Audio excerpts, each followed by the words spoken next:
masa ada traders 90% doang win rate-nya tapi buka kelas gitu. Karena dia merasa 10% lu harus perfect gitu loh. Gak mungkin. Gak realistis sih. Bahkan aku ya sebenarnya kalau memang beneran ada dan memang bisa gitu kan, I think aku juga bakal join sih. Kelasnya. Ngapain lagi tuh? Intinya ya trade without emotion sih kalau aku sih. Iya. Ngambil opportunity aja. Tapi kalau ini kan secara teori gampang aja. Nah itu gimana cara trade without emotion? Setelah 50% down. Teorinya gampang, tapi Teorinya kayak gampang. ketika lu actual ngeliat itu getar juga.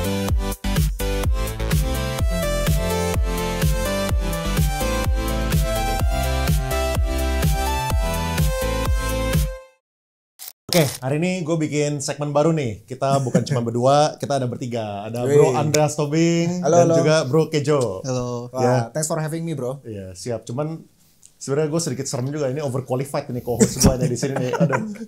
Dari mana? Enggak. Biasa aja. Iya. Cuman lu boleh sedikit sharing dulu nggak Bro? Lu ini orangnya yang full crypto atau lu masih ada lu ada sahamnya atau gimana? Karen ya? Iya, Karen. Full crypto gue. Full crypto. Full crypto. Gue udah 0 saham. No saham. Nol banget gue. Terus lu portfolio gimana? Apakah lu main trading futures juga atau meme coin, Bitcoin only atau kayak gimana? Gue 90% non conviction sih. 90% posisi gue. Dulu gue trading futures juga, tapi sekarang udah hampir enggak. Bener-bener hampir enggak. 10% yang kecil-kecil lah. Altcoin yang kecil-kecil atau meme coin juga termasuk di situ. Iya. Jadi sekarang lu udah TP kah sekarang ATH? Hari ini ATH by the way guys. ATH 124.000. Iya. 124. Belum. Gue masih full 100%. Ya kalau yang altcoin yang spot kecil-kecil emang gue swing ada lah beberapa yang gue TP. Tapi yang kayak big size gue belum ada yang TP satupun. Luar biasa nih makanya. Makanya gue berharap dia jangan minta bayaran, nggak kuat soalnya. Dari mana? Oke, kita langsung bahas ini bro. Soalnya kemarin gue bikin list di story Q&A lah ya, ada yang submit. Ada orang yang nanya gini lagi. Ini nih, orang pertanyaan nih. Yang paling sering ditanya ya, silahkan disuruh tunjukin portonya per sekarang udah berapa bro? Katanya. Jadi terakhir podcast itu 380. Pertama kali podcast itu 150 ya kalau nggak salah. Iya, pertama kali 150.000 150.000 USD. 380 dan sekarang ini. Betul. 617.000. Ya, nah, kalau misalnya kayak gini ya bro, lu boleh share nggak sih kayak lu punya win rate itu kayak gimana? Oke.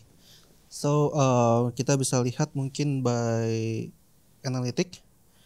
Win rate ya. Kalau historical analytiknya ini kan in total 648 yang ke track ya. Tapi kenapa bisa ke track ini? Karena dulu gue pernah 250.000 itu gue pernah tarik 200.000. Oke. Ya. Jadi gue pernah ini kan seharusnya gue udah pernah tarik 200.000. Jadi dia nggak kehitung di sini karena gue udah sempat turun lagi kan waktu itu. Nah jadi sebenarnya in total itu gue udah 817.000 lah harusnya. Gue udah dapetin USDT ya karena 200.000-nya gue beli Porsche gitu kemarin. Terus kalau kita ngomongin win rate ya, win rate mungkin kalau dilihat 30 hari terakhir win rate gue kecil. 65%. Tapi risk and reward gue 1:6.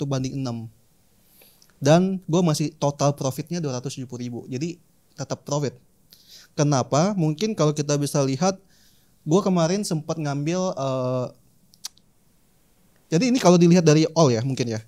Nah all dan mungkin 90.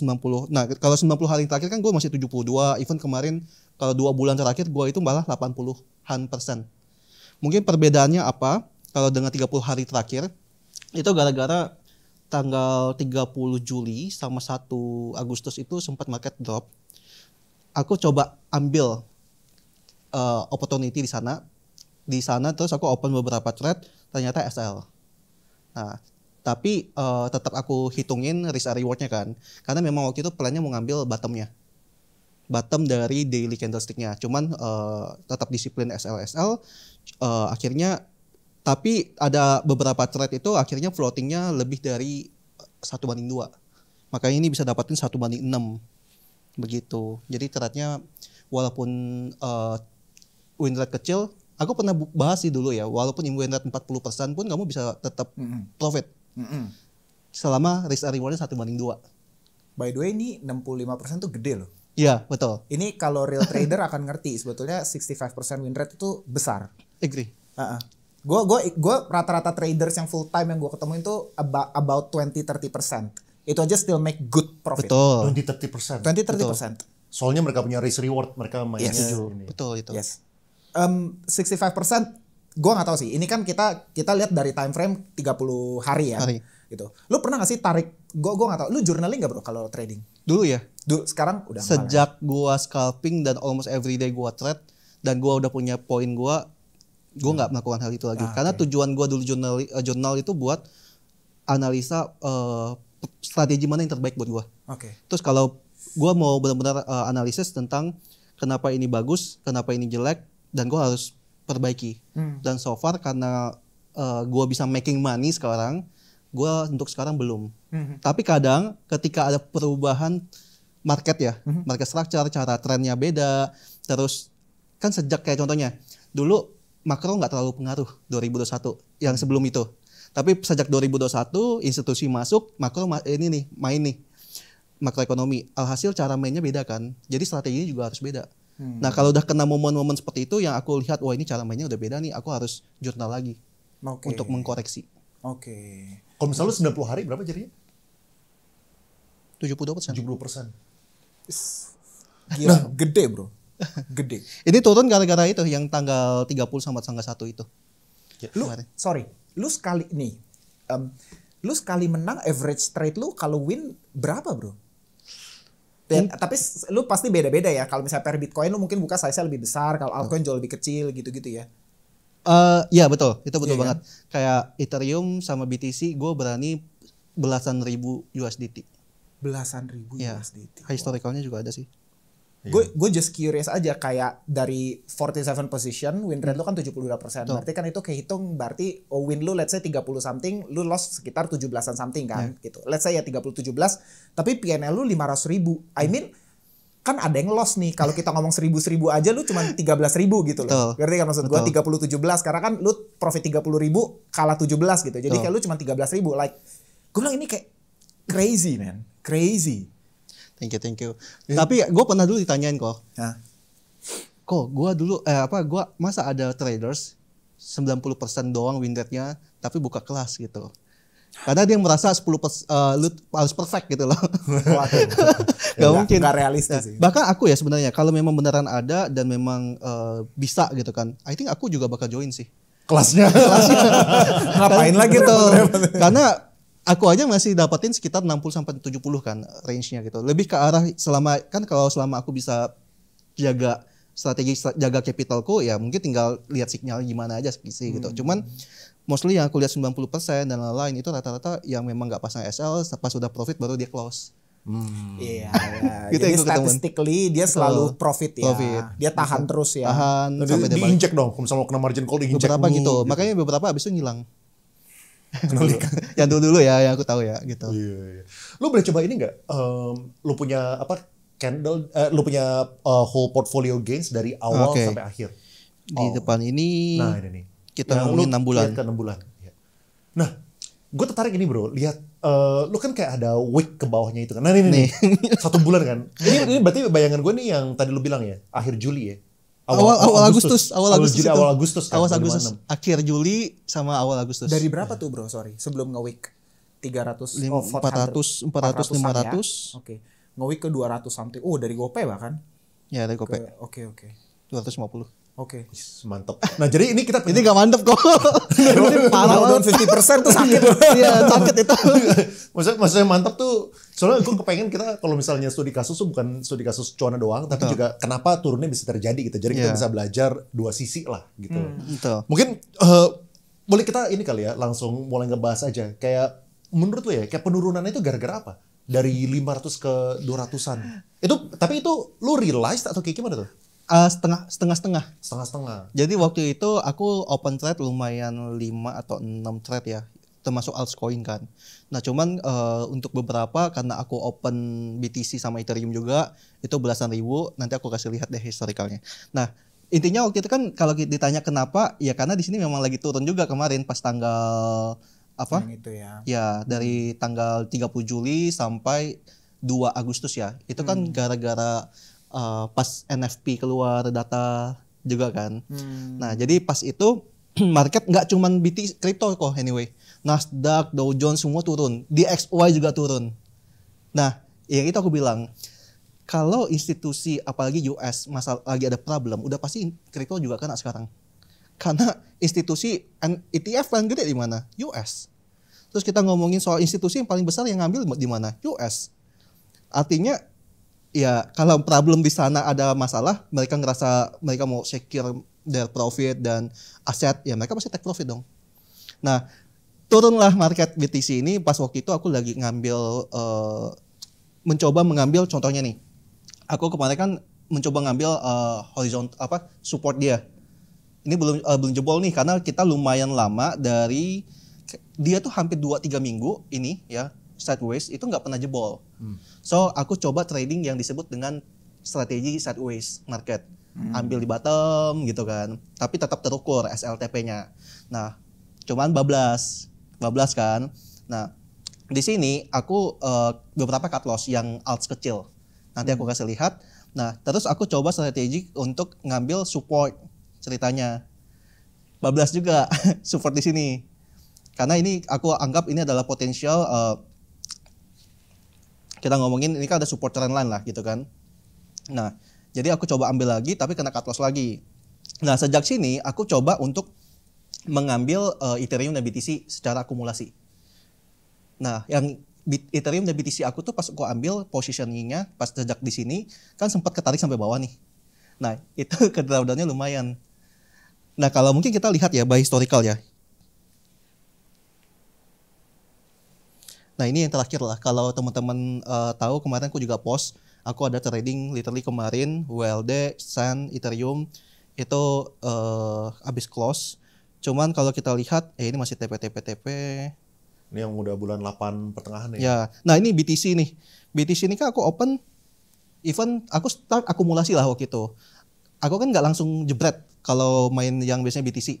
Misalnya $1,000, $2,000 accumulation lah. Karena aku gitu coba untuk ngambil support pertama dan support kedua gitu loh. Nah, pas dia udah sampai yang ke sini, aku jebretin lebih banyak sampai 11.000 atau 12.000 margin USDT. Nah, makanya pas ini kan cuma naik 4% naik tapi sampai 49.000 kan profitnya. Nah, terus lu pakai martingale berarti ya? Enggak. Aku enggak pakai, intinya gini, aku itu mengambil berbagai strategi dari supply and demand dan SMC, martingale dan lain, cari sampai yang ini bagus, tapi aku mau ambil untuk dibikin jadi kayak casual strategi lah gitu. Oke. Style casual style lah kita sebut ya. Kayak ini bagus nih, bisa nih diambil positifnya yang di sini. Untuk aku ambil misalnya kayak bagian supply demand dan kawan-kawan. Tapi ada beberapa hal aku kayaknya kurang nyaman. Gitu. Jadi akhirnya muncullah caraku sendiri dalam trading. Karena menurut aku setiap orang pasti harus punya cara masing-masing. Kayak gitu. Tapi kan tadi lu bilang kayak lu ambil 1.000 malah ketika drawdown lu tembak 2.000 lagi gitu. 1.000 kan lagi sambil cicil, sambil average down. Karena aku masih percaya waktu itu. 1.000 lagi ya. 1.000, 2.000 ya aku lihat dari posisi ini udah lumayan nih gitu kan. Aku ambil lagi. Sampai posisi pas yang udah touch ini adalah aku kan sering bahas ya Fibonacci. Jadi aku ambil swing low ke swing high ini dapatlah di sini dan dia dapat injection. Nah, di situ aku hajar sisanya kurang lebih 5.000 aku tambahin jadinya ada 11.000 lah in total. Nah, makanya di sini BTC-nya profit sampai 49.000. Nah, cuma waktu itu nggak cuma BTC, tapi aku ada Ethereum juga. Nah, ini kan kita lihat masih profit nih. Wah, ini kok profit. Nah, tapi kalau dilihat di bawah ini perih nih. Tunggu ya. Nah, ini cut loss. Lumayan loh. Bahkan 3.000. Ini dua atas saja BNB sama Tau udah 100 juta. Terus nah, Ethereum ini nih. Orang lihat mungkin ini gila ya gede ya profitnya, tapi lihat di bawahnya nih. Cut loss-nya. Nah, yang inilah cut loss inilah yang membuat aku itu lumayan jadinya win rate-nya turun. Tapi ya dengan gain yang seperti ini kayak Ethereum. Ini open in total 15.000 USDT margin. Dan di sini aku ya sama lah kurang lebih dengan BTC, aku mengambil possibilities lah. Dan ya ini 83.000 USDT realized profit. Tapi sempat kemarin tuh ketarik sampai 30.000 30 ribuan lah. Nah, sama BTC-nya juga 30 ribuan. Terus ini kan SL nih juga. Jadi kurang lebih hampir ke drawdown waktu itu 200 sampai 250. Tapi kalau misalnya ditotalin ini kan 1.300, habis itu dibawa lagi berapa 2.000 gitu-gitu. Kan kalau misalnya ditotalin kan kesannya nggak nyampe 200.000 kan. Betul. Nah itu kenapa bisa sampai sedalam itu? Karena Ethereum BTC-nya kok. Unrealized berarti Unrealized-nya. Oke. Unrealized-nya. Itu sebenarnya udah sempat drawdown mungkin berapa sempat puluh ribu. nge-week lah. Tapi kan aku selalu bilang di grup ya atau internal komunitas gitu. Dan technical. Jangan close kalau belum kalau week doang itu kan belum close kan. Belum pasti, belum confirm. Confirm itu kalau position dari dia solid body-nya nutupin. Bodinya di mana? Contohnya kayak gini nih tuh. Ini kan solid body nih, tapi sempat kan dibawa sampai ke bawah dikit. Nah, itu tidak artinya ketika dia masih close di Fibonacci yang ini, close di sini, artinya kan berarti dia confirmnya masih aman. Ini terjadi yang dulu sama kok yang pas kita bahas yang dulu lah yang pas perang itu loh. Ya pas perang kan juga gitu kan. Dia cuma nge-week tapi closingnya ternyata ditarik lumayan tuh. Yang pas 98.000 bro. Oh iya. Ya kan. Habis itu closingnya sampai 102.000 gitu kan. Nah itu gue kan trade juga lumayan gede tuh. Gitu. Lu kalau misalnya nge-trade ya, lu kalau misalnya cara lu investasi, lu consider makro nggak?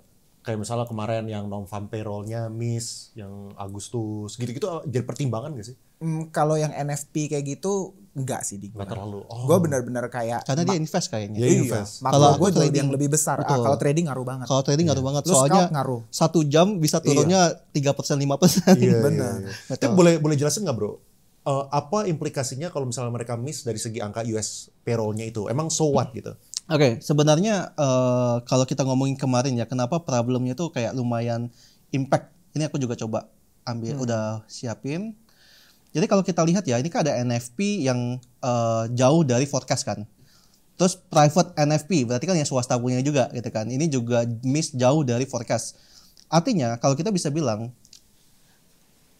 kita ngomongin pekerjaan di US itu jadinya itu kayak nggak sesuai dengan ekspektasi yang dimana harusnya sampai ke 100 ribuan gitu loh. Nah kita bisa sebut juga bahwa ekonomi di sana juga jadinya melambat. Nah problemnya sebenarnya bukan ke sana juga, tapi lebih ke arah di unemployment rate-nya ini. Dimana ternyata forecast-nya naik kan 0,1 dari previous. Artinya yang yang butuh pekerjaan lebih banyak lagi naik. Sedangkan pekerjaannya tidak terfulfill. Yang dimana yang mereka expect bahwa wah harusnya sampai 100k ini dan 100k baik di NFP 100k dan private juga 100k forecastnya. Nah kita bisa lihat juga sederhananya paling gampang gini kalau lihatnya. Kalau dia merah di sini aktualnya artinya DXY-nya pasti turun. Ya kan? DXY turun kan artinya berarti ada problem di US, akhirnya DXY itu melemah kan. Dolar melemah dan masalahnya di ekonomi sana melemah dan kenanya Dow Jones, Nasdaq semua kena. Dan udah pasti kripto kena juga yang tadi aku bilang. Padahal biasanya kalau misalnya miss gini ya, kan miss gini kadang-kadang bisa diartikan, berarti Fed bisa cut rate nih. Potentially dalam waktu dekat. Ekonomi gitu betul. Misalnya kan. Cuman kemarin kalau nggak salah, even dia tetap bilang belum mau segera kan. Nah itu yang makin dalam tuh. Benar. Oke, kita mungkin ini kali ya kayak apakah ada certain trades yang lu pengen share lagi nggak dari yang week ke bawahnya ini? Mungkin lebih ke arah, kalau aku kan seperti aku udah bilang juga bahwa aku itu percaya dengan market structure. Apalagi kita ngomongin market structure ini, kita masih pertama bullish banget kan. Mau dari daily, mau dari 4 jam, even kita tarik ini jauh, daily-nya tuh masih sangat-sangat bullish. Mau gimana kita bahas bahwa market itu udah bearish gitu kan. Kecuali, nah kita lihat nih tuh. Ini trend line-nya masih very strong bullish gitu kan. Nah jadi ketika ada makro-makro ini terjadi, aku anggap ini sebagai yang istilahnya buy the dip. Opportunity. Buy the dip dengan kita melihat secara teknikal juga masih sangat bagus. Dan again, aku trade itu kan bukan kepastian, tapi memang mengambil kesempatan. Oh ini ada kesempatan nih, tinggal kita atur size dan positioning size sama plannya lah intinya gimana, cut loss-nya di berapa gitu. Dan yang penting intinya ya trade without emotion sih kalau aku sih. Ngambil opportunity aja. Tapi kalau ini kan secara teori gampang aja. Nah itu gimana cara trade without emotion? Setelah 50% down. Teorinya gampang, tapi Teorinya kayak gampang. ketika lu actual ngeliat itu getar juga, Pak. Jadi lu kan getar apa? Gue mau nanya itu juga sebenarnya. Betul. Sebenarnya kalau ngomongin getar,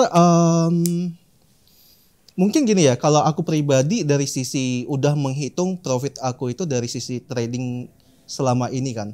Karena aku startnya dari berapa? Yang kalau khusus untuk akun ini ya, 2.000 bro. Dari 2.000 USDT, 30 juta rupiah sampai sekarang gitu kan.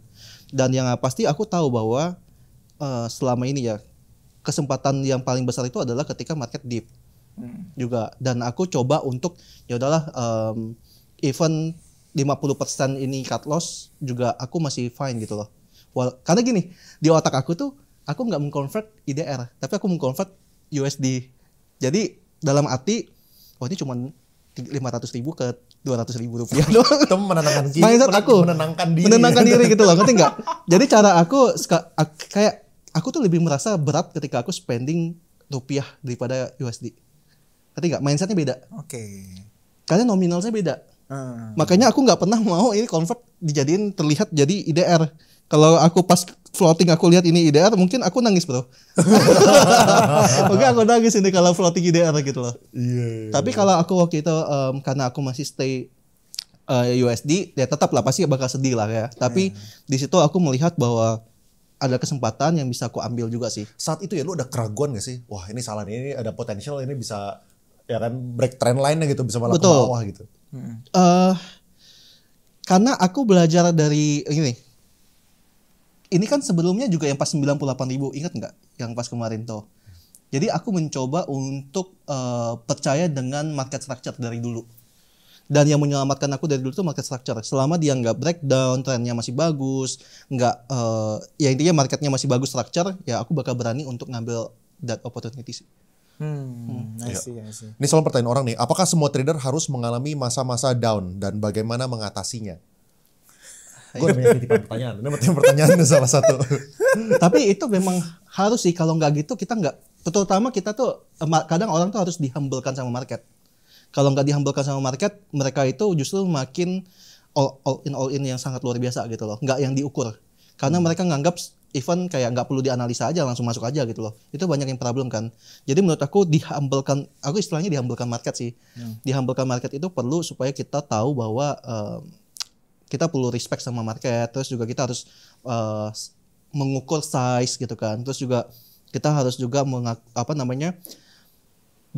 kita harus menghitung semua resiko dan money management lah, karena kita nggak bisa ternyata itu gini, kalau kita selalu gambling nanti kita portofolio kita tuh nggak bisa growth secara steady bro, nggak yang naik terus gitu sih. Nah makanya kayak gini kan sebenarnya ini juga termasuk gambling dari sisi ini ya.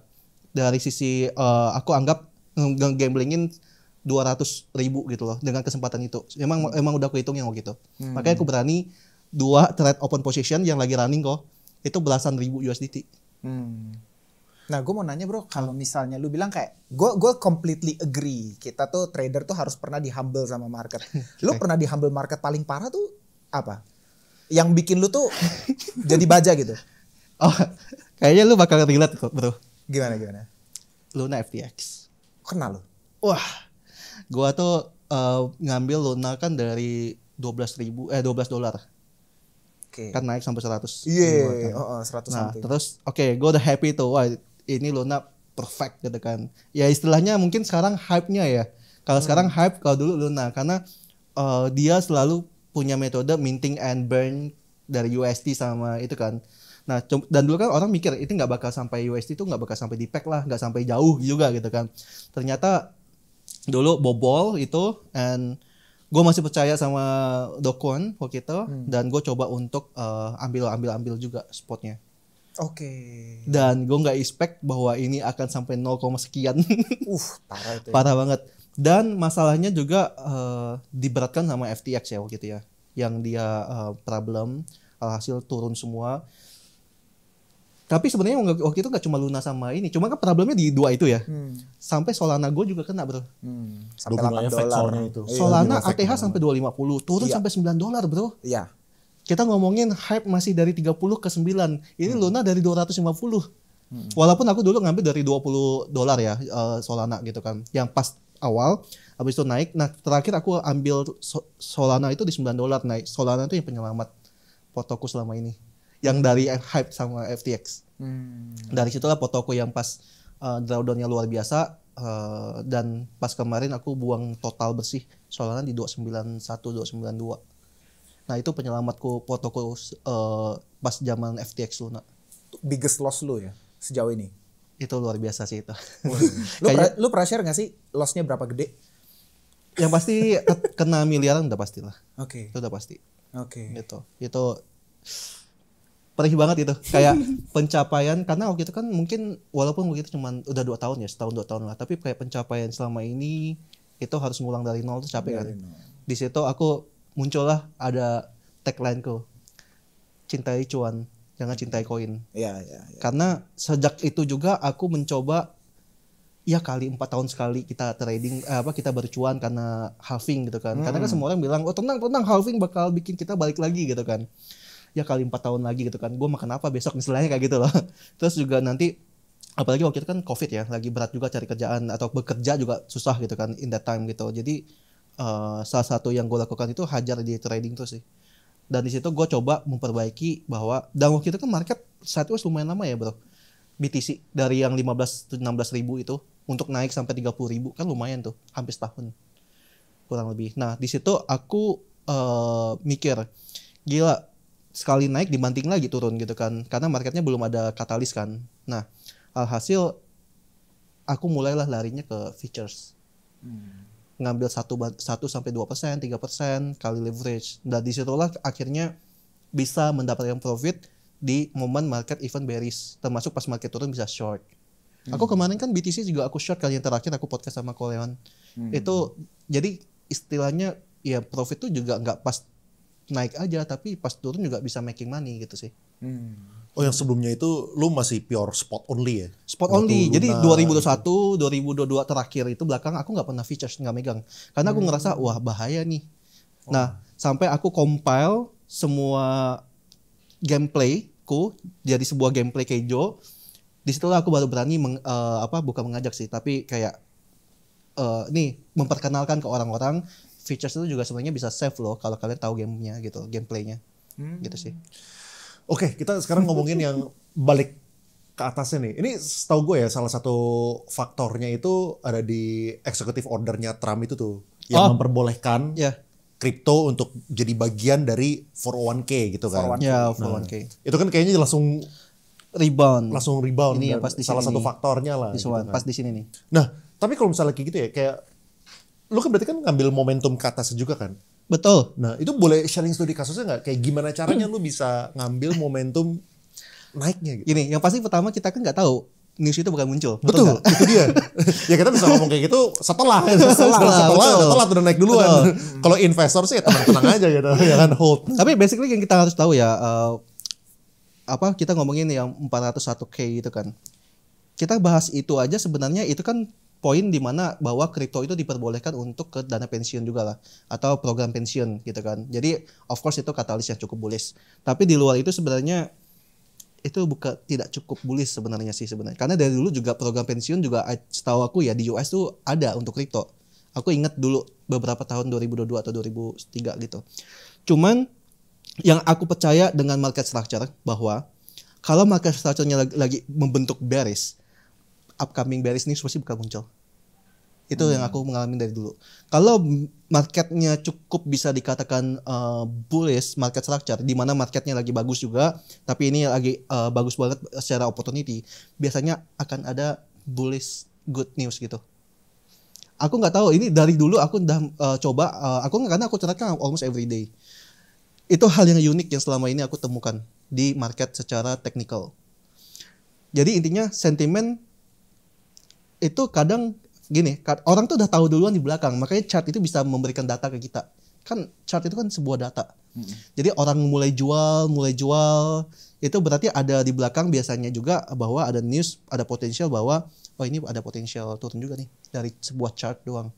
Makanya banyak yang bilang kan chart apa sih? Bahkan banyak yang nggak tahu bahwa chart itu adalah data transaksi di semua kan exchange gitu kan.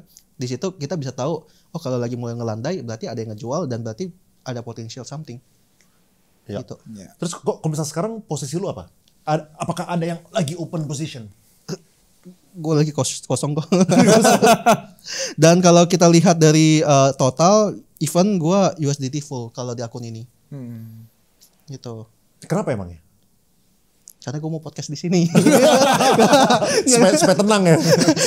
Kalau misalnya naik turun nanti harus stop dulu gitu. Karena di dalam trade itu kan tidak ada yang pasti. Tapi sebenarnya kalau ditanya kenapa gue lagi no position dan tidak agresif, lebih less agresif.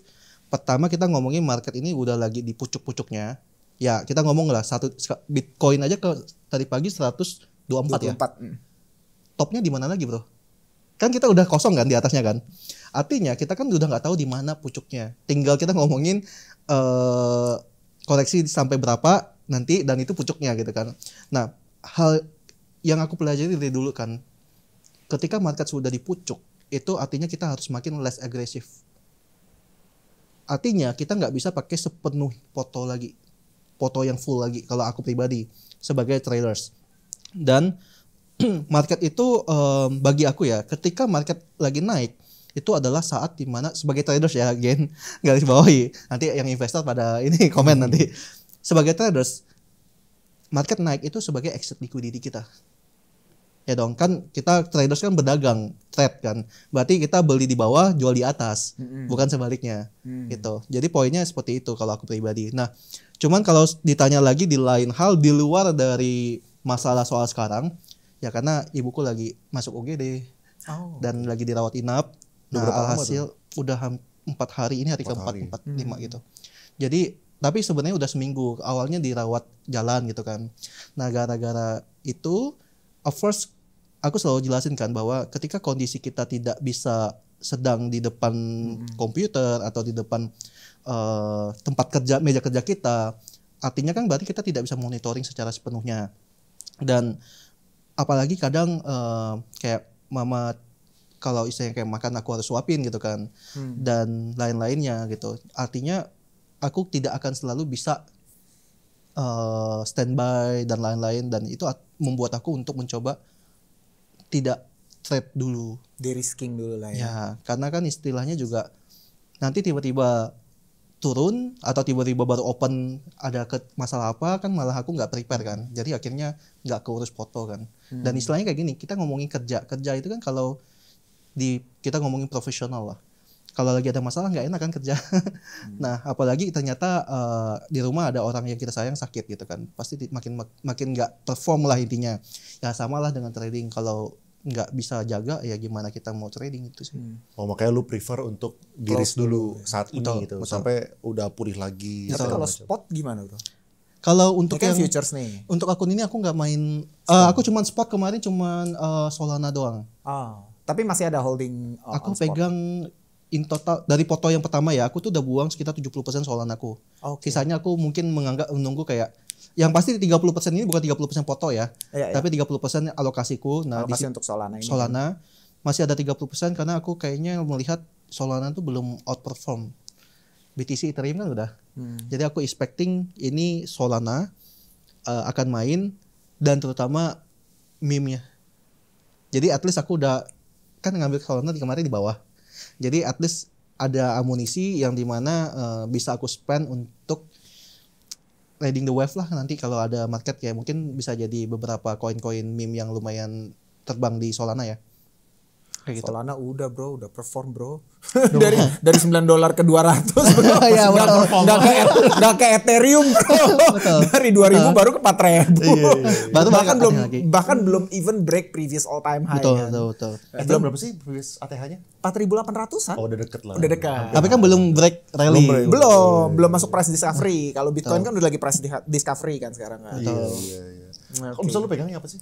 Lu pegangnya apa sih? Apanya nih? Lu punya top 3 Top 3 Bitcoin, Ethereum, Hype.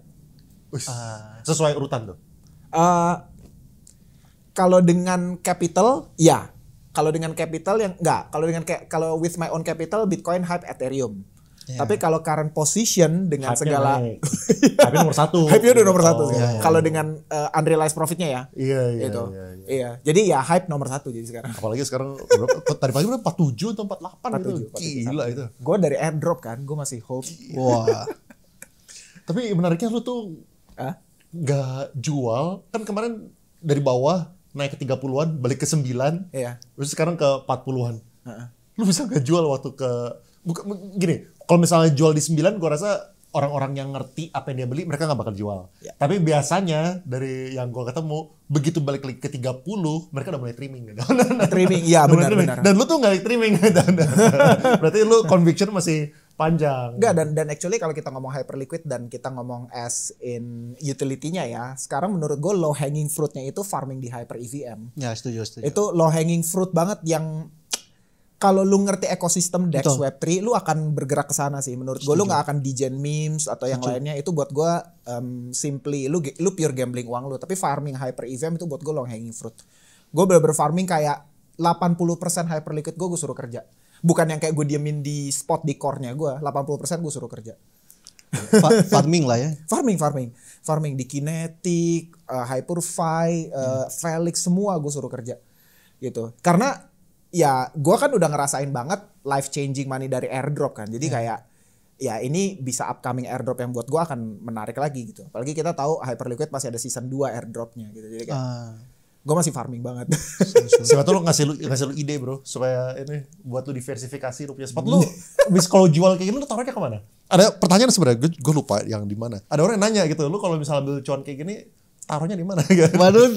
Soalnya bukan taruh di Bitcoin ya. Yo, taruh di ini ya apa? Iya, walletnya. Lu nggak taruh di ini kan? Lu nggak beli Bitcoin kan dari hasil lu kan? Taruhnya di USDT lah. Nah itu makanya.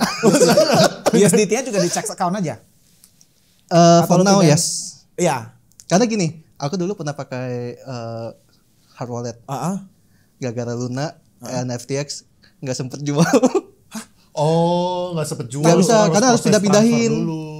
Balikin dulu ke exchange transfer dan lain-lain. dulu. Intinya proses itu jadi telat. Apalagi waktu itu trafficnya lagi gede banget kan. Wah, itu Lu farming ya?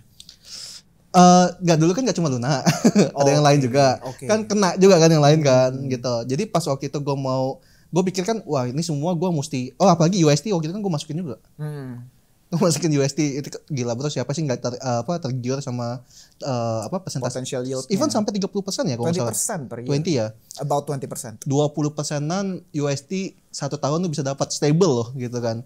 Nah cuman waktu itu nggak cuman di USD sama Luna doang gitu kan, tapi gue juga taruh di beberapa koin dan gue taruh lah di hard wallet karena kan dulu kan istilahnya gini, kalau nggak taruh di hard wallet masih punyanya exchange gitu kan.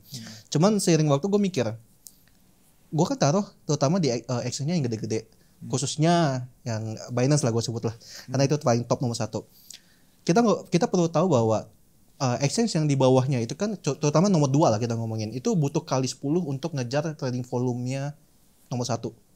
Yang di logika gue sebenarnya sekarang gini, kalau sampai yang masalah kan kita ngomongin FTX lah kayak kemarin, kalau sampai Binance atau top exchange nomor 1 ini problem, gue lagi mikir gimana yang bawah bro.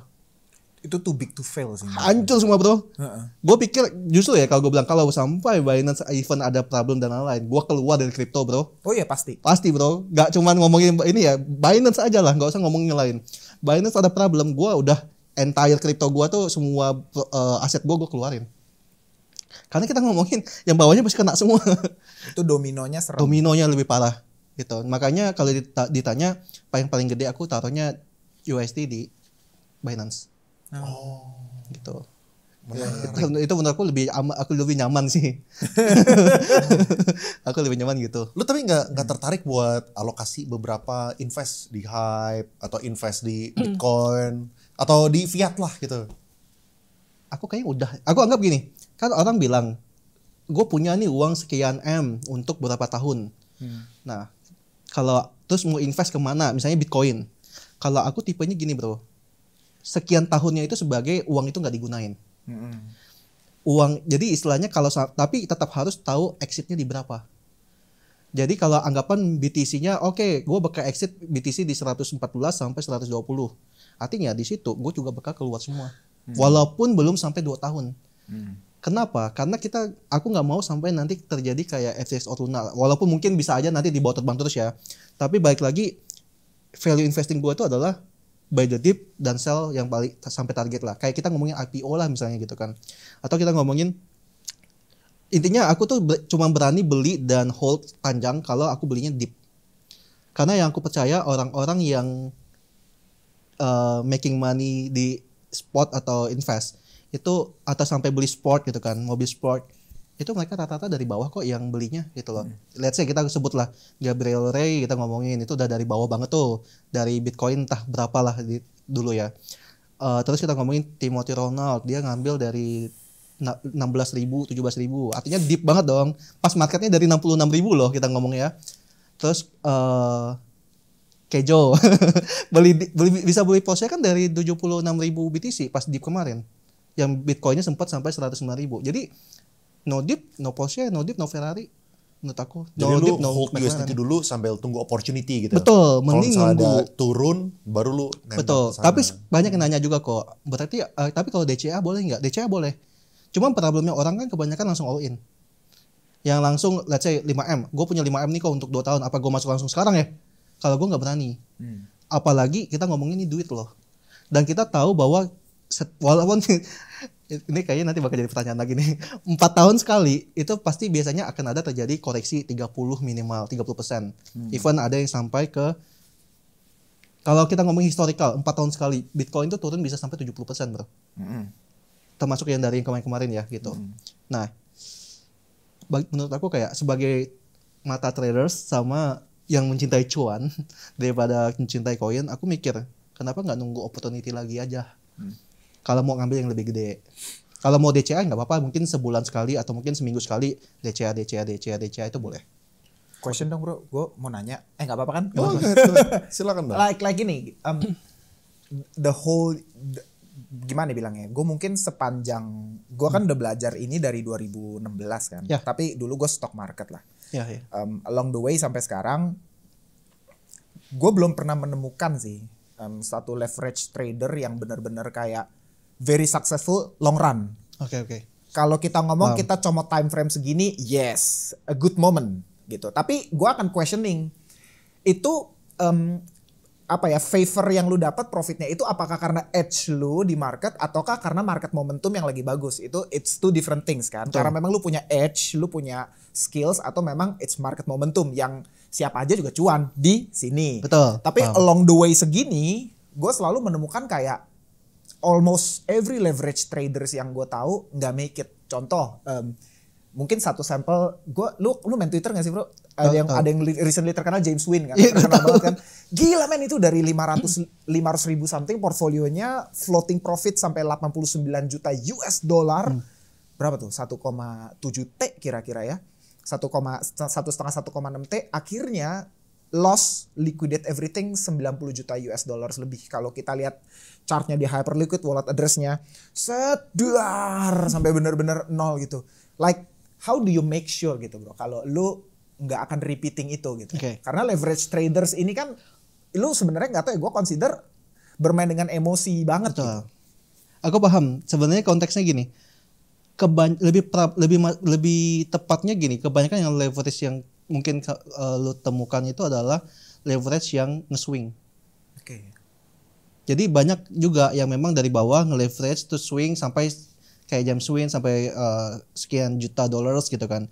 Cuman kalau aku itu mungkin karena basicnya lebih ke daily trade ya. Ya mungkin konteksnya scalp. Nah, karena base-nya dari dulu itu adalah scalp, tradingnya hampir harian, nyari profit untuk harian. Jadi steady-nya lebih jadi. Nah, terus kalau kita ngomongin momentum yang kamu bahas tadi, yang lu bahas. Gue tuh punya metode gameplay gue yang dimana gameplay ini tuh akan menjadi prepare buat yang kalau sampai pecah telur yang kayak sampai bull banget gitu. Jadi gue pakai SL Plus bro. Jadi gue maintain SL Plus. Kalau gue lagi mode di bawah banget nih bottom, gue cukup maintainnya SL Plus. So mau dia sampai di hancur sehancur-hancurnya, kalau gue udah floating profit, gue nggak bakal kena drawdown yang sampai minus. Ya. Nah terus karena gue trade selalu pakai SLTP, jadi gue selalu measure bahwa ini udah ya udah ini cut loss, berarti gak bakal lebih dari itu lagi gitu loh, ketahan ke bawah itu.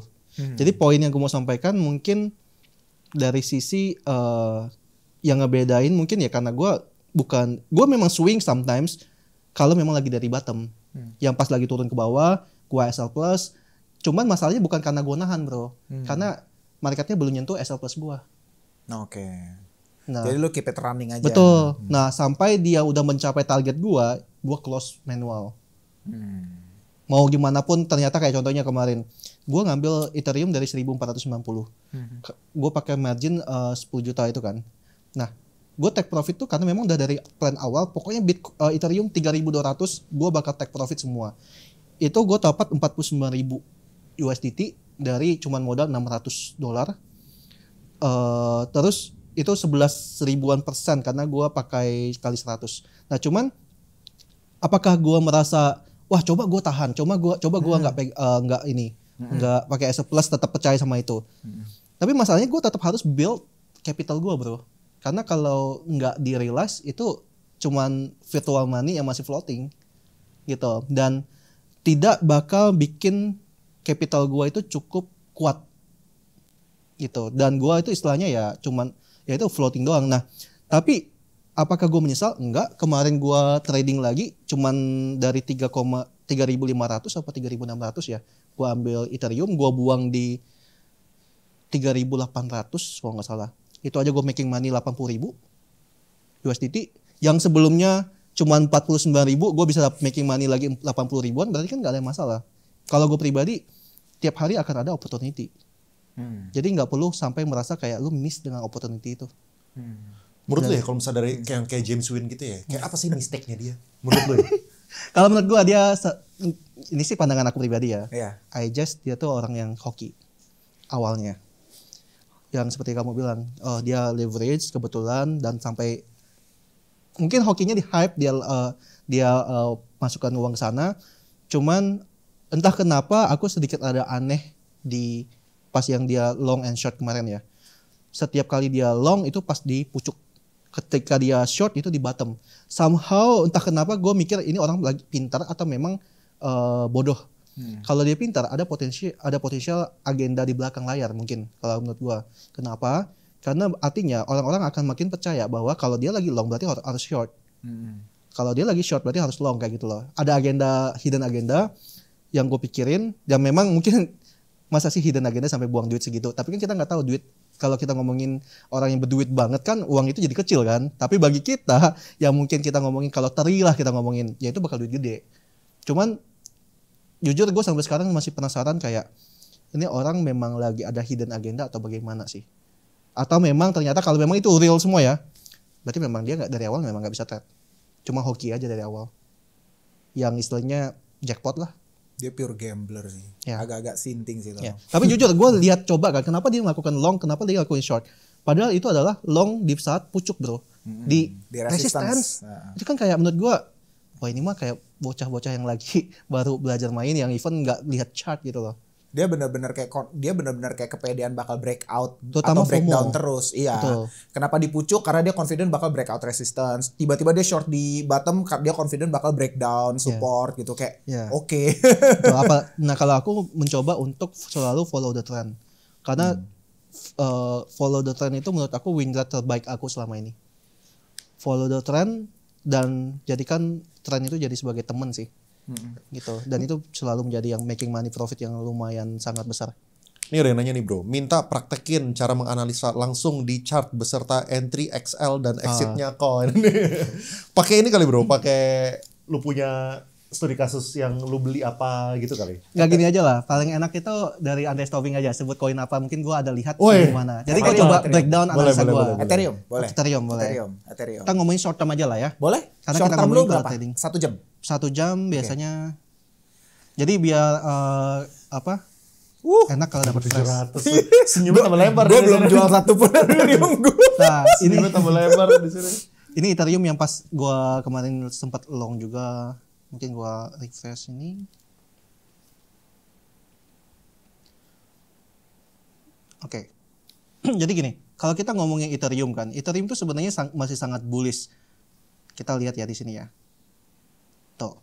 Cuman hal yang paling simpel tuh adalah pertama kita harus lihat trennya dulu.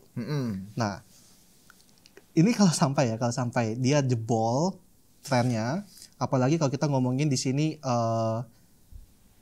yang inilah support ini dia jebol, ini artinya udah pasti turun gitu. Ya, tapi balik lagi karena ini masih di area support trend line, jadi akan lebih menarik kalau kita coba lihat 15 menit. Ini di range ini kita sebut ada demand. Kalau aku pribadi, kita ngomongin scalping, maka ini akan lebih menarik kalau kita ambil secara risk and reward. Selama nggak jebol, kita bisa ambil ini sampai ke swing high berikutnya, yang dimana ini menjadi resistance dan supply-nya. So kalau ditanya cara bikin trading plan, maka akan seperti ini.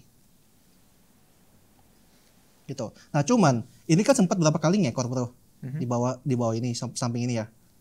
Nah artinya di sini tuh pasti biasanya akan banyak banget liquidity yang bisa kita katakan bahwa market tuh bakal nyari liquidity di range gray area ini. Nah kalau mau paling aman adalah SL-nya di bawah dari low yang solid ini. Nah, tapi sekarang sekarang gini, risk and reward-nya menarik nggak? Menarik bro. Kenapa menarik? Karena kalau kita bisa lihat di sini, ini reward-nya 0,87, sedangkan risk-nya 0,48, artinya masih 1/2. Ya. Dan ini aku nggak open trade. Cuman kalau kalian lihat nggak itu dia ketarik tuh. Dari yang tadi pas kita ambil di posisi dia lagi di posisi di bawah itu. Tuh. Nah, artinya ini pun sangat layak kalau gue mau trade sebenarnya dengan plan ini. Long. Kayak sampai sekarang pun gue mau long ini, dan ini boleh banget even kita kali 100. Kan sekarang banyak perdebatan tuh kenapa boleh kali 100, kenapa kali 50. Wah kali 100 gambling. Kenapa? Karena risknya cuma 0,48. Artinya kalau gue pakai kali 100, gue bakal cut loss cuma 48% dari margin. Nah problem orang kan kadang even lebih dari marginnya tuh. Nah kalau gue berarti kalau kayak gini, gue bisa misalnya kalau gue masukin 1000, berarti gue bakal loss $480. Kalau gue pakai kali 1000 margin, gitu. Jadi kurang lebih seperti itu. Kalau gue misalnya analisa, kenapa gue long, kenapa gue nggak short? Ya karena ini lagi di demand dan so far market structure-nya sangat-sangat bullish. Ya, gue nggak bakal ngelawan tren gitu loh. Dan ini adalah cara gue basic banget analisanya. Lo tau gak sih tadi pagi ada yang gue liat di Twitter yang lagi nge-short Ethereum dari 4.000.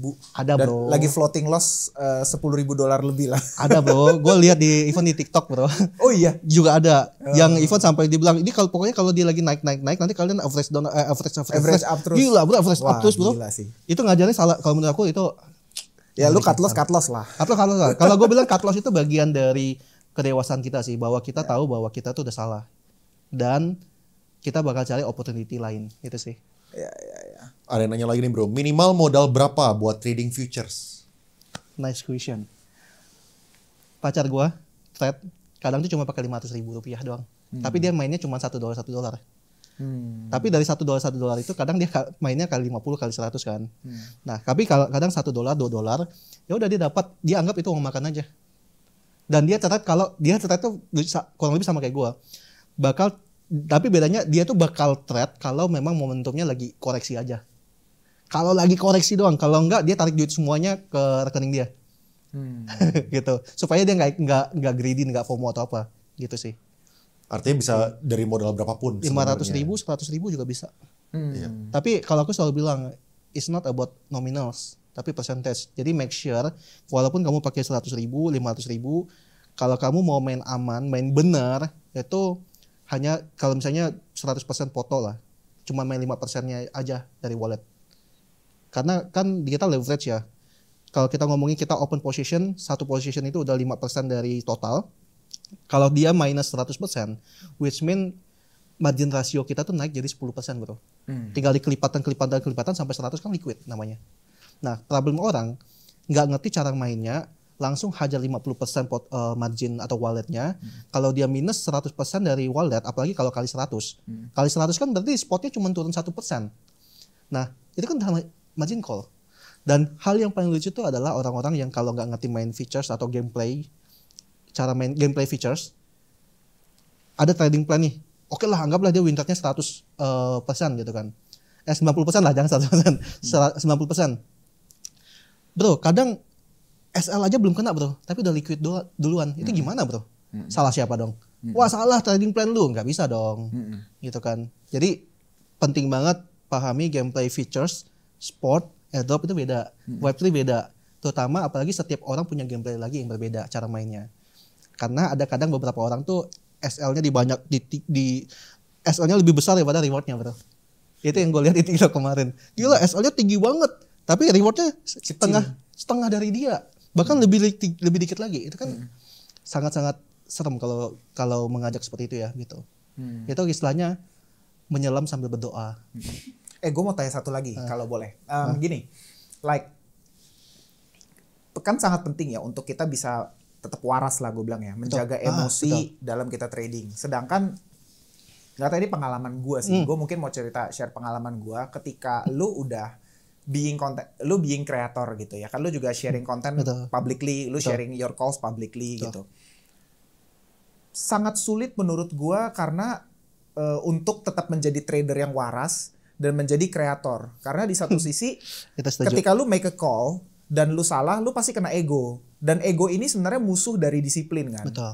Gitu loh, ngerti ya maksud gue? Ketika lu call, oke, ini waktunya long, 4.000 TP misalnya Ethereum, let's say 4.000 TP 4.400, ternyata drop there gitu. Lu call it publicly gitu. Itu kan apa ya? Menurut gue mentally, emotionally lu bisa keganggu gitu. Karena itu udah bicara pride ego lu. Karena kan of course kalau sebagai kreator kita pengennya kan benar gitu loh. Tapi itu yang gue bilang kayak gimana cara lu maintain semua emosi disiplin, apalagi lu juga punya private group gitu kan, lu juga being kreator gitu. Itu yang secara pribadi gue menemukan diri gue sangat kesulitan maintain itu semua, sehingga gue sekarang udah stop sharing my calls publicly. Paham. Itu salah satu cara gue untuk kalaupun gue trading, invest or anything, gue tetap waras. Karena once lu salah, ego semua, wah itu jadi noise yang luar biasa. Apalagi orang-orang yang hujat ya.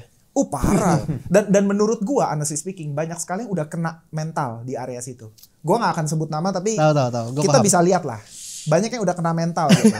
Making calls publicly, you Sama-sama wrong, tahu kita. dan ngerti kan, hancur gitu. Bahkan lu next trade-nya lu bisa jadi rusak semua gitu. Betul. Nah itu sangat-sangat menarik banget yang lu bahas. Dan I think lately tapi gue nggak kena mental. Poinnya lately gue lagi kena gitu kemarin pas yang 2 kali, yang pas BTC ke 98 sama pas Agustus kemarin ini. Basically kan karena even kita nggak ngomongin secara publik lah, internal community aja lah. Ya. Kalau salah kan juga tetap lah kena. Nah, cuma poin aku gini, kebanyakan sebenarnya gameplay aku kan gini, kita tuh udah floating misalnya gitu loh. Tapi aku udah punya gameplay, kalau udah floating, lu pasti harus SL plus. Karena kita nggak ada kepastian atau jaminan atau asuransi bahwa ini trading plan bakal naik ke atas sampai ke 4,7 gitu, 4.700. Makanya kita perlu seat belt sampai istilahnya untuk at least kalaupun nggak cuan ya udah balik kapital aja BP, is okay kok daripada minus gitu kan. Nah ini bagus tuh marketnya, closingnya pas di situ. Ini pasti ada karena dari Iwan. Gak, gue lagi kena distraction. Ya. Tapi intinya gini. Yang seperti aku bilang, tapi aku setuju. Awalnya aku juga merasakan bahwa ketika aku call terus tidak sesuai, kalau aku kan memang udah no emotionnya secara traders, oke. Tapi secara public figure yang kamu bilang itu kan, apalagi secara mentor gitu kan. Kadang makanya aku selalu udah ingetin di gameplayku aturan main. Gameplay itu adalah aturan main itu adalah gimana cara aku bermain dan trading secara benar dan supaya lu nggak sampai drawdown 30, 40%, 50% kasarnya gitu. Yaitu dengan cara SL plus, kalau lagi nggak bisa atau lagi meeting atau lagi kayak gini mending nggak usah open position gitu kan. Terus poinnya aku udah ada gameplay. Nah, kalau sampai ada yang di grupku yang ternyata tidak minus yang luar biasa karena nggak ikut gameplay. Kebetulan karena di aturan main aku selalu bilang kalau lu nggak ikut aturan gue main udah pasti lu akan serungkat-rungkatnya gue bilang gitu. Nah artinya bahwa gue anggap bahwa oh ya udah gue mau gimana lagi? Pertama dia nggak ngikutin gameplay. Kedua, mungkin lebih tepatnya gini, kita nggak bakal bisa di dalam satu sekolah itu atau dalam satu kelas itu juara satu semua bro. Sometimes ada yang tidak juara paling belakang karena apa? Karena mungkin dia nggak ngikutin apa yang diajarkan sama gurunya atau mentornya. Kayak ya mungkin dia sangat-sangat even nggak dengerin depan. Jadi kalau ditanya untuk yang di internal community ya, gua anggap lebih ke arah ya sebenarnya harusnya lu sadar juga bahwa lu tuh nggak ikutin gameplay karena lu nggak ngerti, karena game ya tadi gue bilang even main di Web3 kan beda gameplaynya kan, main di sport beda gameplaynya, nggak bisa disamakan dan setiap orang cara mainnya beda.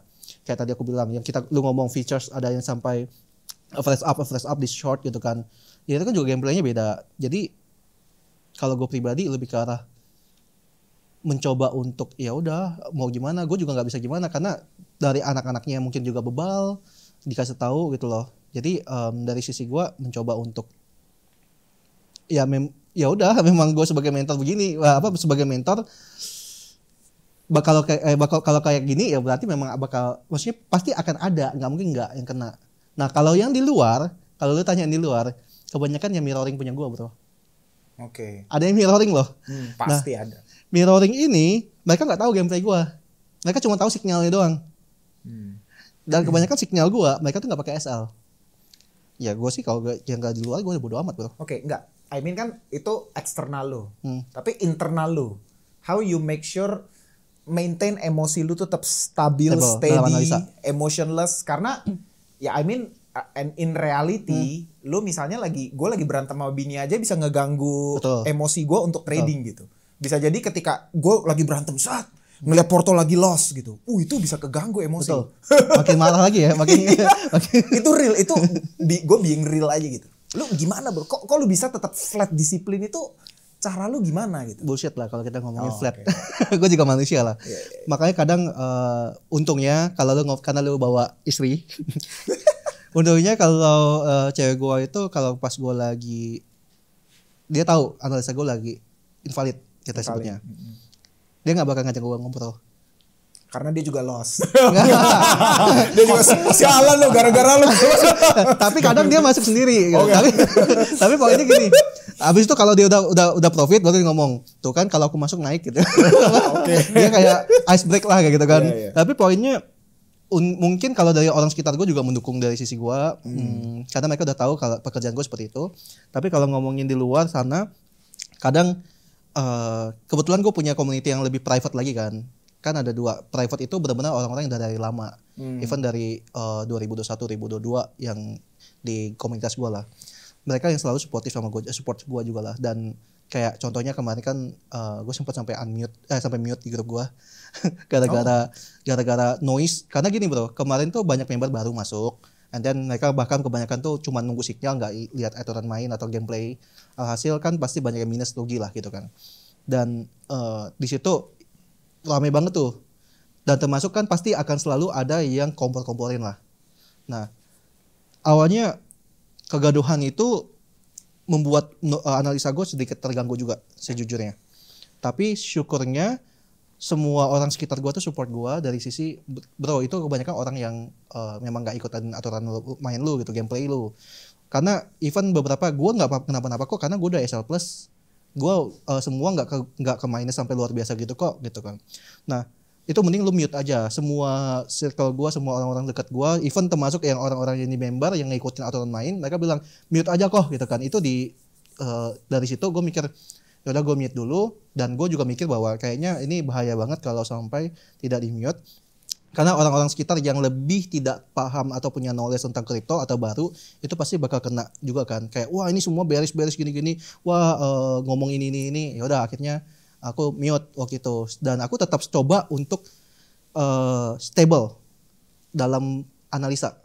Kayak riset, tenangin diri, tetap analisa, fokus ke ini kan, ke chart gitu kan, dan ke news aku perhatikan. Dan tetap yaudah aku tetap berani long karena aku percaya dengan conviction aku. Karena kalau sampai aku tidak percaya dengan conviction aku, artinya ya itu aku udah gagal sebagai mentor kan gitu. Jadi akhirnya aku coba untuk tetap percaya bahwa ini masih bisa kok, beberapa hal yang aku cerat itu ya ini masih bisa kok. Dan akhirnya aku bisa realize the profit yang sampai tadi kan, kayak Ethereum dan lain-lain. Dan intinya karena aku percaya trading itu bukan cuma masalah one shot one kill dalam satu hari ini, tapi kita akumulasi day by day, month by month, years by years, gitu. Akumulasi hasil, bukan soal masalah kita kayak bisnis lah bro. Kadang hari ini kita minus, kadang besok kita cuman cost doang, nutup cost doang.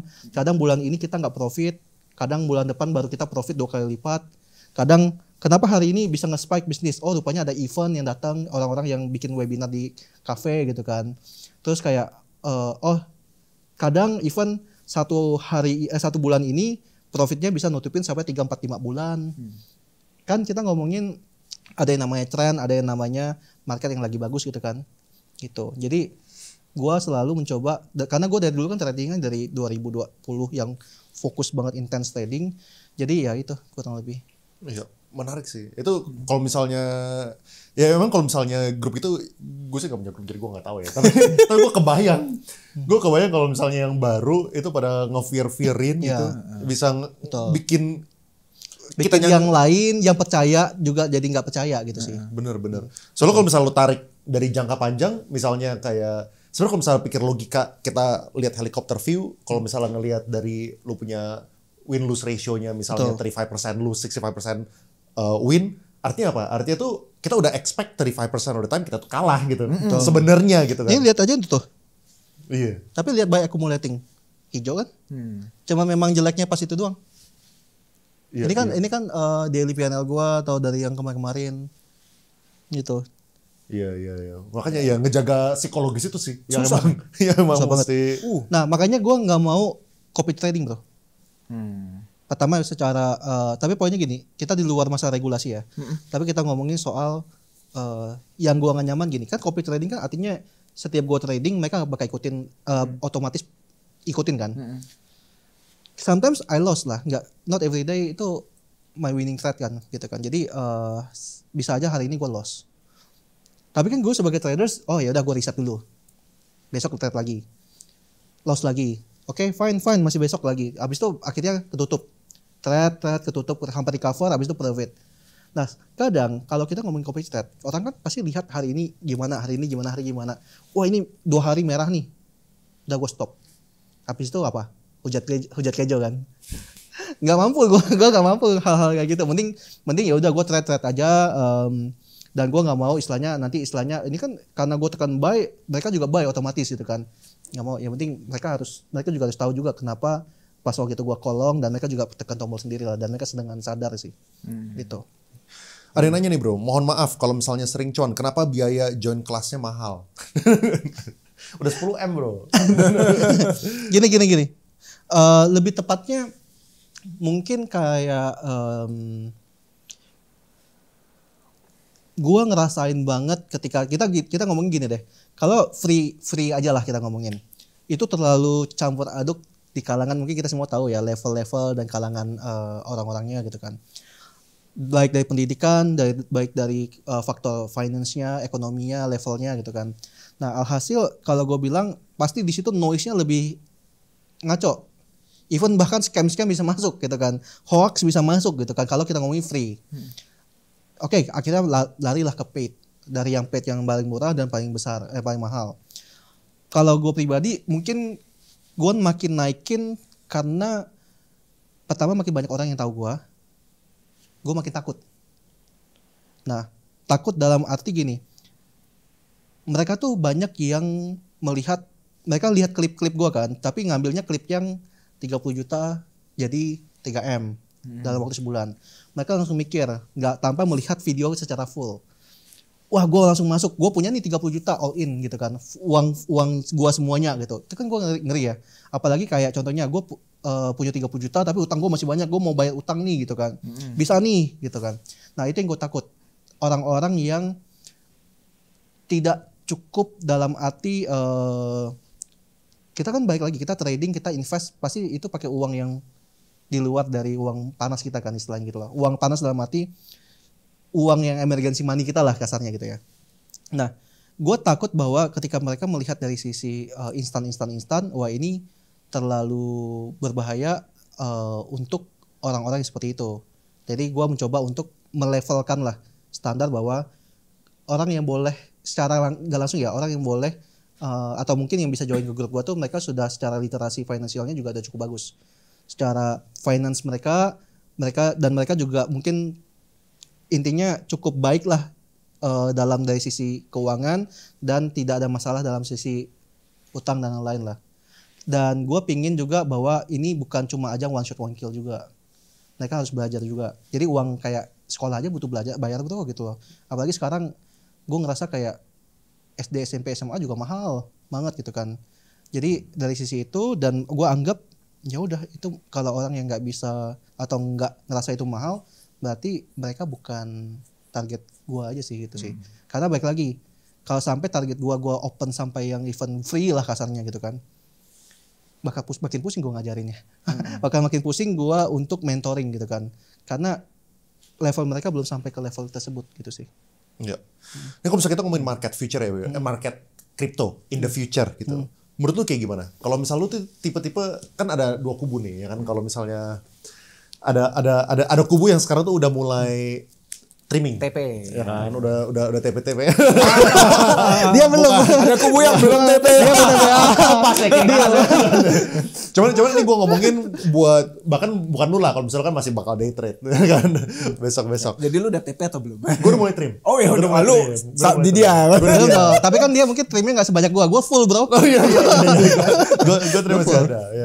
Iya. Nah kalau misalnya menurut masing-masing ya ini kayak gimana? Gue ke Kejer dulu deh. Apakah lu percaya kayak 4-year cycle ini bakal mengulang kembali dan kita nih ya gue gak tahu sih, lu punya spot juga kan di akun satu lagi kan? Akun satunya. Nah, lu apakah udah bakal bersihin semua jadi USDT semua? Kayaknya itu udah dikit banget deh gue deh. Memang juga. Jadi kayak sekitar 10% something gitu. Yang spotnya portofolio. Jadi sisa USDT semua? Sisanya USDT. Berarti dia udah... Karena gue komitmen dengan memang plan awal gitu loh. Menarik. Cuman poinnya gini, kalau kita ngomongin 4-year cycle, yang gue pastikan bahwa 4-year cycle itu makin lama makin tidak pasti. Maksudnya tidak akan. Kenapa? Karena market makin mature.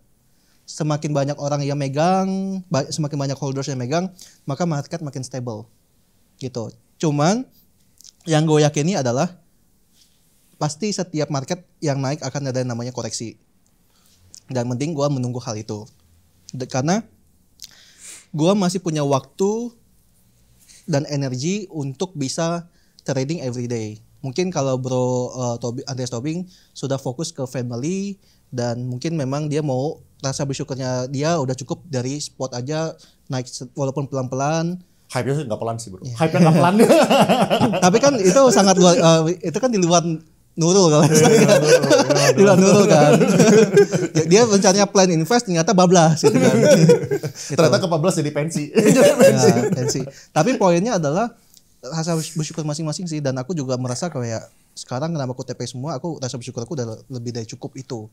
Dan mending aku menunggu ya play safe lah.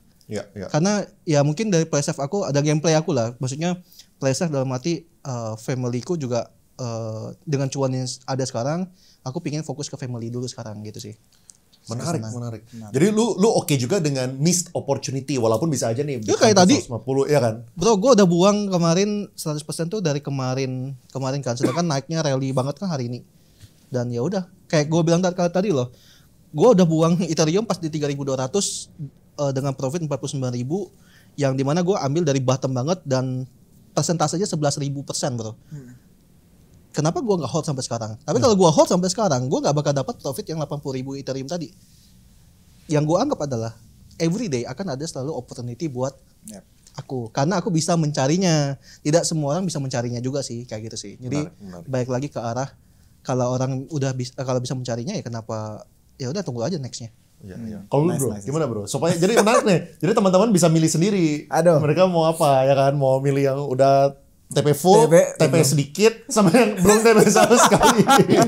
Tapi tetap perlu loh sih. Menurut aku kayak bro Andreas itu tetap perlu sharing kenapa sih hold dan belum TP. Ya belum TP karena menurut aku value dari kripto juga masih banyak yang belum paham dan menurut aku ini someday bisa jadi aset yang cukup bagus sih. Boleh sharing bro? Menyesatkan takutnya gue. Disclaimer lah. Kan Ini pribadi. Iya, personal. Ya, personal. Personal, ya bukan not financial advice. Dan dia juga belinya udah dari nggak tahu kapan. Jangan beli hype di 47 all in. Setiap yang lu beli lu harus sebut harganya. Boleh, Takutnya lu boleh, bilang boleh. hype, nah kan mereka pikir $48 dolar nih. Waktunya beli masuk sekarang. Kalau hype gue 70-an% lah. Nggak below 70 lah. Gue tuh airdrop posisi gue. Karena gue farming udah gede banget itu. dari Mei tahun lalu gue farming terus gitu. Gue farming pointsnya. Jadi kayak gue mostly dapat dari airdrop lah. Gitu. Dan airdrop kan kalau kalian tahu harganya tuh 0.004. Iya. Betul. Jadi kok bisa persentase berapa persen? 1 juta persen kan? 1000 about. X kali. Itu gila lah. Tapi ya kind of hoki lah menurut gue. Tapi kalau ditanya kenapa gue belum TP ya outlooknya ya. Oke, mungkin ada 2 answer kali gue ya. Yang pertama ya profit is profit, jangan bedain profit dengan ego ya. Ngerti kan? Betul. Ego setiap manusia pasti maunya beli di bawah, jual di paling pucuk, call the top gitu. Itu buat gue ego ya. Betul. Gitu. Tapi profit is profit gitu. Kayak dalam perjalanan sini as long as you make money, nggak loss, it's good. Betul. Gitu. Menurut gue it's still good profit gitu. Dan gue selalu encourage teman-teman jangan masuk ke ego play lah. Gak usah bangga gue call the top, gak usah bangga gue call the bottom. Betul. Most likely lu luck lah. Bisa bilang luck. Aku juga luck kok kemarin. Most likely. Jadi kayak gue gak tertarik di game itu. Oke. Tapi kalau real reason kenapa gue belum exit, gue punya outlook sendiri sih. Karena ya by the way gue agak fundamentalis ya. Jadi mungkin gue agak sedikit tidak bersinggungan dengan trading. Gue percaya kayak gini. Gue pakai teorinya George Soros lah, reflexivity teorinya dia, bahwa market itu inefektif lah, dan harga itu cenderung dibentuk bukan hanya dengan fundamental tapi juga dengan perception gitu. Persepsi akan sangat menentukan harga gitu. Kayak karena rata-rata orang beli suatu aset bukan karena fundamental ya, dia nggak ngerti, tapi karena persepsi apa yang lagi diomongin banyak orang gitu loh. Noise-nya lagi di market apa, itu yang dia akan pay close attention dan dia mungkin akan tertarik untuk beli. So not necessarily fundamental mempengaruhi price action, tapi perception. Nah, entah kenapa ini gue udah jadi kalau teman-teman lihat TikTok gue dari akhir tahun lalu sebenarnya gue udah nge-share teori gue ini. Akhir tahun lalu, Desember-an kalau nggak salah, atau November bahkan ya, gue bikin video like teori alt season, teori Fourier cycle. Menurut gue itu teori yang sudah sangat abuse gitu loh. Udah seolah gini, semua orang udah tahu gitu. Ngerti kan? Kayak coba ya kita tanya orang random yang invest crypto. Pasti semua rata-rata udah tahu, oh ini Fourier cycle nih. Nanti Q4 waktunya exit, nanti masuk lagi Januari 2026. Are you sure? Betul. Karena menurut gue once satu teori sudah mencapai konsensus, ini gak akan play out. Setuju. That's my belief ya. Karena faktanya di capital market, mayoritas kalah, minority yang win. Itu faktanya, gitu loh. Minority yang bisa seize the alpha, dan ujung-ujungnya majority selalu kalah, gitu. Ya intinya simpelnya retail selalu kalah lah, gitu loh. Jadi kayak gue aliran yang belief itu, sehingga bukan fundamentally, tapi by perception gue berpikir ketika satu teori sudah sangat well anticipated, biasanya nggak play out, gitu loh. Nah, sehingga gue berpikir Q4 ini bisa jadi nggak top, gitu. Ketika semua orang udah mengantisipasi ini akan blow off top, kita akan cuan gila-gilaan di sini. Bisa jadi nggak loh. Maksud gitu. lu Q3. Nah, karena semua orang udah antisipasi. Nah, makanya tahun lalu tuh gue bikin teori. Oke, so pilihannya ada 2 nih. Lebih cepat atau lebih lambat. Yeah. That's the only 2 paradox. Yeah. Menurut gua, di aliran lengthening. Macro-wise ya. Kita ngomong teori makroekonomik, teori gua lengthening. Gitu. Gua sendiri dari sejak ya Desember itu gua udah bilang personal opinion menurut gua Q1, Q2 di 2026. Tapi kalau lu tanya gua sekarang, Q3 local top in my personal opinion. Di saat Q3 local top, di Q3 mungkin Agustus September something akan local top. Q4 di saat semua orang mengantisipasi oke, kita akan pesta rally, bisa jadi lu dikasih koreksi. Betul. Gitu. Karena again kita tuh harus kontrarian dengan market. Kayak market like most retailer lagi berpikir apa, konsensus lagi berpikir apa, lu harus counter mereka. Itu easiest trade sebenarnya. Keeping your emotion, your view clear. Dan lu tahu ujung-ujungnya retail selalu kalah. Jadi kayak jangan ikutin yang kalah gitu. gitu. But again, itu satu-satunya dasar gue. Makanya kenapa gue masih belum TP, karena gue masih meyakini juice-nya belum selesai. Tapi mungkin somewhere in Q3 ini gue akan TP. Mungkin. Anytime lu bisa TP kan? Bisa, sebenarnya. anytime. Karena kadang orang bilang pas lu ngomong kayak gini, lo kemarin lu ngomong gini, ya kan anytime lu bisa TP kan? Betul. Dan Market can change soalnya. Market can change. berubah. Dan gue nggak berkewajiban untuk bilang, gue TP ya gitu. Nggak ada kewajiban lapor. Gue gak ada kewajiban lapor. Bini gue aja yang tahu gue udah TP. Gitu. Tapi again, kalau gue boleh disclose sekarang, dan sebenarnya gue yakin lah teman-teman yang kayak ahli jago tracking wallet, tahu lah wallet gue banyak di track kok. Wallet gue pribadi tuh banyak di track gitu. Gue punya 4 wallet yang publicly, dan gue tahu minimal 2 udah ke track gitu. Dan karena banyak yang udah tahu, lu baru beli ini gitu. Iya bener gitu. Ya intinya kayak gitu sih. Kayak outlook gue sekarang kayak gitu. Tapi bisa jadi somewhere in Q3 gue TP, bisa jadi. And karena menurut gue di saat semua orang mengantisipasi blow off top, pucuk di Q4, bisa jadi nggak play out. Gitu. Bisa jadi koreksi dulu and then tiba-tiba Q1 tahun depan running lagi. I'm not sure, tapi gue lebih ke arah reaktif lah, ngelihat waktu dari waktu ke waktu. Gitu. Menurut lu ya bro, lu kalau misalnya udah trim, lu bakal taruh kemana? Gue masih nggak tahu bro. Karena mau cash out juga agak bingung. Ya. Gue like size lu cash out ke rupiah kan, it's another problem kan. Lagian gue belum butuh lah. Iya gue juga sih. Istilahnya kan belum butuh kan. Gue juga sih. Jadi soliter lah. Nama 2, beta soliter 2. Gitu. Tapi kalau jadi apa ya probably USDT, Yeah. USD. Tapi again, apakah USDT yang paling secure? Apakah USDC? Aduh. I'm not sure. Ya. Gitu. Ya gue juga di disclaimeran ya, bukan karena nggak harus USDT ya. Iya. Stable coin. Stable coins lah ya, atau bisa jadi ternyata lebih secure Bitcoin, I'm not sure. Tapi again ya, kalau kita ngomong theoretically, gue quite agree sama lu, kayak teori Fourier cycle di mana Bitcoin akan koreksi above 70%, I don't think akan play out lah. Tuh. I don't think so. Makin lama makin mature kan. Setuju. Ada koreksi nggak? Ada. Betul. Gitu. Lu Normal, punya normal. target pribadi gak sih? Kayak ETH, BTC gitu? Long run atau udah short term? This year lah. This year ya? This year. This year ya. Personal opinion ya ini ya. Berat banget. 5 to 6K lah kalau ETH. Kalau Bitcoin gue mungkin akan start sangat berhati-hati 140-150 ribu. Probably gue akan sangat-sangat berhati-hati. Bukan gue bilang gue akan TP di situ ya. Tapi gue akan benar-benar consider. Dan gue akan sangat-sangat memperhatikan apa nih yang lagi ada terjadi di market. Gitu. Ini semua orang lagi bullish atau enggak? Betul. Semua orang lagi nge-call, ayo beli Bitcoin atau enggak? Itu gak tau ya, itu akan jadi contrarian signal buat gue. Untuk gue, jangan-jangan gue harus TP nih. Yeah. Sebelum gue dibanting. Gitu. Atau ya futures, jauh lebih cepat. Theoretically, tapi jauh lebih cepat juga untuk lu rungkat. Iya.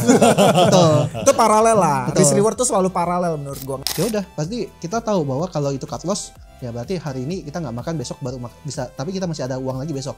Dan selama 30 hari itu berarti kamu punya 30 kali chance untuk trading itu kan.